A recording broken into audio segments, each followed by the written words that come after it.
Okay, liberalization and agriculture from in China, of course, we all know it begins around 1979. In India, it begins around 1991. And I want to stop it at 2005 because one of the arguments I want to make is that certain things change significantly around 2005 in both countries. So since 1980s to 2000, there's been a parallel shift among the two from redistributive notions of justice to market efficiency models of justice and massive state withdrawal, right? But the historical legacy from the first period is still very important to understand a range of issues. The interesting thing when you compare agricultural reforms, the role of agriculture in the reforms in China compared to India, you see that the patterns are actually reversed.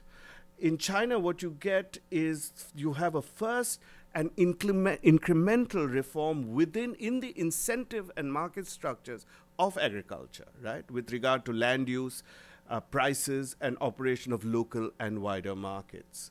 Between 1980 and 1993, the trade on the rural markets, and here the rural marketing system, I think, is historically that has existed, is a very important base. The trade in these rural markets rise by 12% a year in these 13 years.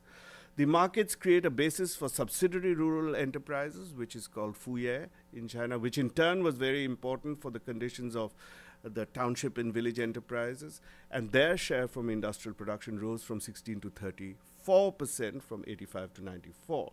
Of course, I have a big argument here that I won't burden you with about how all this was possible because of the cultural nexus in China, which was an idea I had developed a while ago about all the social linkages and the cultural linkages, and which sort of reintroduces the informal networks of support and social capital. And we have people who will speak to us about rural and temple community informal networks. And I think family elasticity is also very important, how you can have sojourners and migrants and things like that.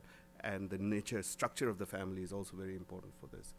Even in 2005, that we find out that informal lending made up of almost 70% of the total loans that those rural farmholds received. So, I mean, you can see that there was a huge infrastructure, social infrastructure still there. And as I'll come back, the production team is also a very important legacy of the socialist period, which allows the periodic reallocation of land rights. Despite a law banning this in 2003, the customary practice holds. Okay. In India, the incentive structure it was, as we said, the whole in agriculture was not modified, right? You had high subsidies, minimum support price for grain, and market restrictions. This sort of made the incentive structure quite distorted at the beginning of reforms, agricultural reforms, which followed on liberalization of trade in India and capital controls in India in 1991. Liberalization also led, and state withdrawal also led to the weakening of public investments in India. And this may have been the single largest factor behind agricultural stagnation in this period in India. However, trade liberalization with the 1991 reforms did result in a new export orientation for agriculture in India.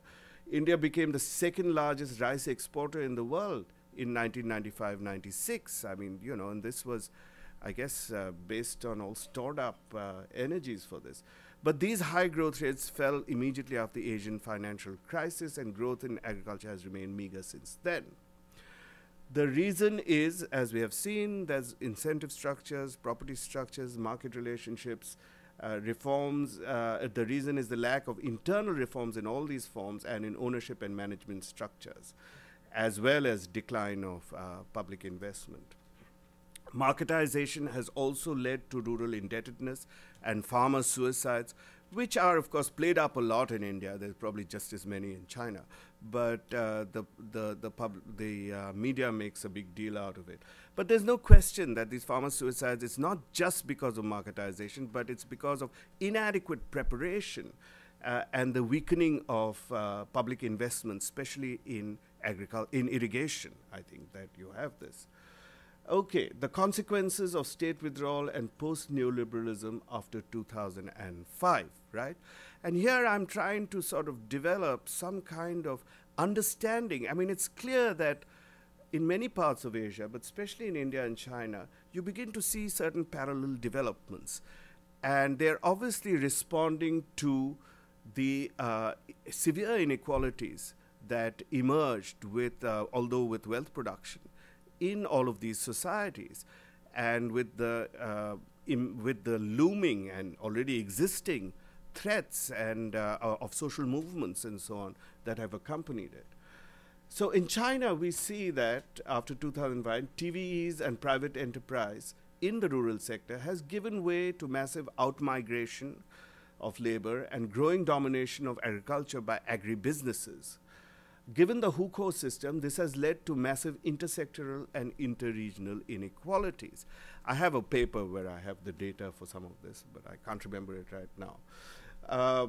Also, there's a tendency towards land grab and power abuse. We all know about that. By 2006, according to one author, more than 60 million farmers had lost their lands to demands of commercialization without adequate compensation. This is linked to the larger issue of center-state relations and local government incentive structures. In some ways, the Gini coefficient of consumption inequality is higher for China over India. Although the inequality of land and education is much higher in India, this is something that Amartya Sen keeps telling us, right? Making for significant inequalities of opportunity. In China, okay, that's fine. The central government's recent pro-rural policies have helped considerably to repair state-society relations, especially rural perceptions of central government. The Chinese central government first abolished rural taxes in 2005, the rural tax and fee reforms, and subsequently it implemented policies to enhance social welfare, and these were increased in 2008. The abolition of taxes also reduced, however, the role of local government incomes, revenues. And this constrains the expenses of local government and, in fact, actually tension between farmers and local government increased. And the center for a while was quite happy to for the peasants to demonize the local governments, right? Although in a sense, a reason for the problems was the whole system.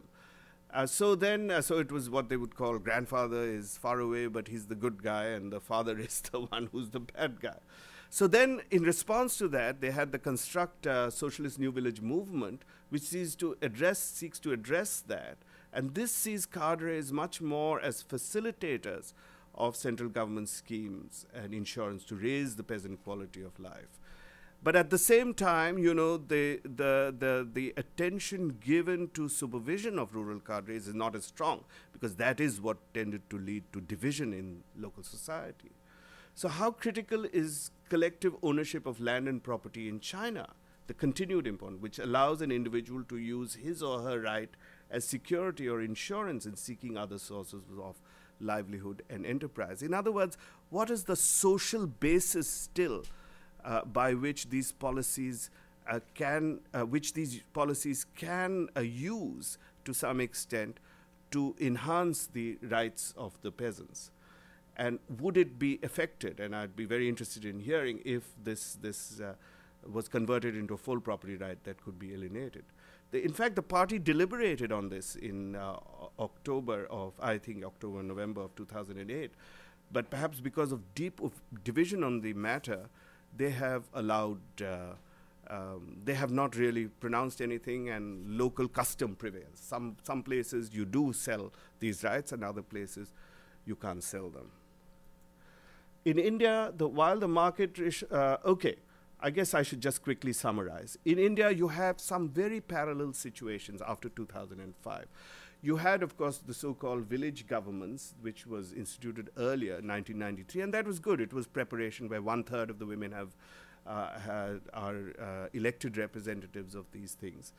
But that was preparation, but it was a very inadequate preparation, because to this day, the rural panchayats do not control the resources for village development. It's still controlled by bureaucrats up above. You do have the massive provisioning of credit, rural credit, both through banks and through self-help groups and microfinance, and therein hangs another tale. But it has had an impact. And as you can see, the policy is very much, it continues a neoliberal policy, but one of financial inclusion, as much as in China, I think. Then you have, of course, the most famous development in India is the Rural Employment Guarantee Scheme, which represents perhaps the widest safety net ever implemented in the world. An unskilled worker representing one family is provided a minimum wage for 100 days a year for labor on public work projects.